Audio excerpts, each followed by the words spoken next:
explained about how Kalari Marma Chikitsa came out of the need to heal the various injuries that happened during Kalaripayattu, the martial arts.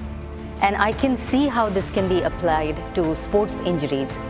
But I'm wondering, in the modern world, most of us are sick because we are sitting behind a laptop, or we are extremely stressed, we are not eating adequate nutritious food, or we are simply locked in these weird positions trying to work 18 hours a day. When someone like that comes to you, how do you practically heal them through Kalari Marma Chikitsa? Kalari Marma ചികിത്സയുടെ പ്രത്യേകത എന്ന് പറയുന്നത് ഒരിക്കലും ഒരാൾക്കൊരു വീഴ്ചയോ തട്ടോ മുട്ടോ അങ്ങനെ എന്തെങ്കിലും സംഭവിച്ചു, അത് ആ ഒരു നിമിഷ നേരം കൊണ്ട് ആ വ്യക്തിക്ക് ഒരു വല്ലാത്തൊരു വേദന ഉണ്ടാവുന്നു. അത് കഴിഞ്ഞ് ഏതാണ്ട് ഒരു 2 മിനിറ്റോ 5 മിനിറ്റോ കഴിയുമ്പോഴത്തേക്കും ആൾ സാധാരണ പോലെയായി മാറുന്നു. അപ്പോൾ അദ്ദേഹം അത് ശ്രദ്ധിക്കുന്നില്ല. അതിൻ്റെ പരമ്പരായികളെ കുറിച്ച് അവർക്കത് അതിനെക്കുറിച്ച് കാര്യമായിട്ടുള്ള ഇതുകളൊന്നുമില്ല. അല്ലെങ്കിൽ തൽക്കാലം എന്തെങ്കിലും ഒരു പെയിൻ കില്ലറോ മറ്റോ കഴിച്ച് അവർ അതിൽ നിന്ന് എല്ലാം മാറി എന്നുള്ള ധാരണയിൽ ഇരിക്കുന്നവരാണ്. പക്ഷേ പല മർമ്മ ആഘാതങ്ങളും നമുക്ക് വീഴ്ച അല്ലെങ്കിൽ അതുപോലെയുള്ള ഇതുകളൊക്കെ സംഭവിച്ച് വർഷങ്ങൾ കഴിയുന്തോറും അത് മൂർച്ഛിച്ച് രോഗം പല വിധത്തിലുള്ള, ഉദാഹരണത്തിന് നട്ടലിൻ്റെ ഏറ്റവും അടിഭാഗത്ത് നമ്മൾ വീഴ്ച മൂലം സംഭവിക്കുന്ന നട്ടലിൻ്റെ ഏറ്റവും അടിഭാഗത്തെ ആ അസ്ഥി അല്പം ഒന്ന് ഉള്ളിലേക്ക് വളഞ്ഞ് ഇരിക്കുന്നതിൻ്റെ ഫലമായിട്ട് ആ വ്യക്തിയിൽ നട്ടെല്ല് സംബന്ധമായിട്ടുള്ള സ്ഥിരമായിട്ട് വിട്ടുമാറാത്ത രോഗങ്ങൾ, അത് സയാറ്റിക്ക പോലെയുള്ള കാലിലേക്ക് അതിൻ്റെ വേദനകൾ ഇറങ്ങിയിട്ടുള്ള അസുഖങ്ങൾ, കാലിൽ തരിപ്പ് കഴപ്പ് അങ്ങനെ തുടങ്ങിയിട്ടുള്ള അസ്വസ്ഥതകൾ, സ്ഥിരമായിട്ട് തലവേദന, അതുപോലെ ഏതെങ്കിലും ഒന്നോ അല്ലെങ്കിൽ അതിൽ കൂടുതലോ നാഡികൾ പ്രവർത്തിക്കാതിരിക്കൽ, അല്ലെങ്കിൽ ആൾക്ക് മാനസികമായിട്ടുള്ള അസ്വസ്ഥതകൾ വരെ കാണുന്നതായിട്ട് ഞാനിന്ന് എൻ്റെ അടുത്ത് പേഷ്യൻസ് വരാറുണ്ട്. എല്ലാം പ്രധാനമായിട്ടും ഈ മർമ്മ ആഘാതമാണ് അതിൻ്റെ കാരണമായിട്ട് കിടക്കുന്നത്. അത് എത്ര കണ്ട് വർഷം പഴക്കം വരുന്നു അതിനനുസരിച്ച് രോഗത്തിൻ്റെ കാഠിന്യം മൂർച്ഛിച്ചു കൊണ്ടേയിരിക്കും.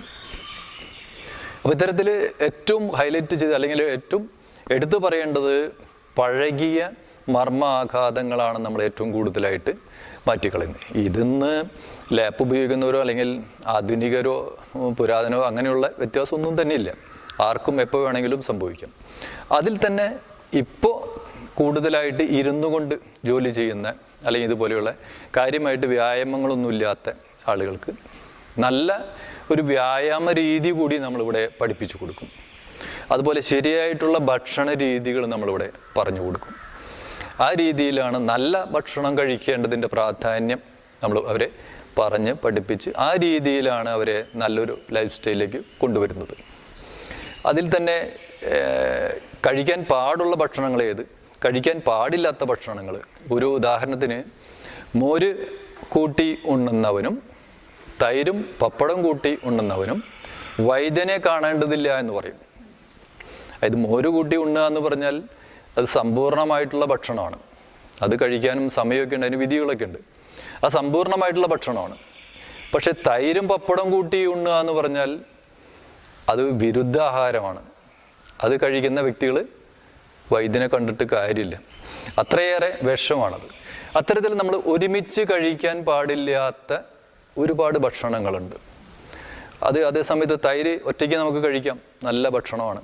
പപ്പടം നമുക്ക് കഴിക്കും വേറെ. പക്ഷെ ഇത് രണ്ടും കൂടെ ചേരുമ്പോഴാണ് ഇത് വിഷമായിട്ട് മാറും. അത്തരത്തിൽ വിരുദ്ധ ആഹാരങ്ങൾ പലതുണ്ട്, മോരും മുതിരയും അങ്ങനെ തുടങ്ങിയിട്ടുള്ള അത്തരത്തിലുള്ള അറിവാണ് നമ്മളിവിടെ അവരെ രോഗികളായിട്ട് വരുന്നവരെ പറഞ്ഞ് മനസ്സിലാക്കി കൊടുത്ത് അവർ സാധാരണ ജീവിതത്തിലേക്ക് കൊണ്ടുവരുന്നതും, അതുപോലെ ഫ്രൂട്ട്സ് ധാരാളം കഴിക്കേണ്ടതിൻ്റെ പ്രാധാന്യം, പച്ചക്കറികൾ പച്ചയ്ക്ക് കഴിക്കേണ്ടതിൻ്റെ പ്രാധാന്യം ഒക്കെയാണ് നമ്മളിവിടെ പഠിപ്പിച്ചു കൊടുക്കുന്നത്. അതോടൊപ്പം കൃത്യമായിട്ടുള്ള വ്യായാമ രീതികൾ.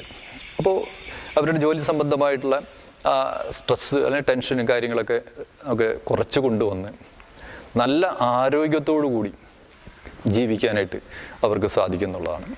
അതിൽ ഈ മർമ്മ പ്രയോഗങ്ങൾക്ക് തന്നെയാണ് ഏറ്റവും കൂടുതൽ പ്രാധാന്യം കൊടുക്കുന്നത്.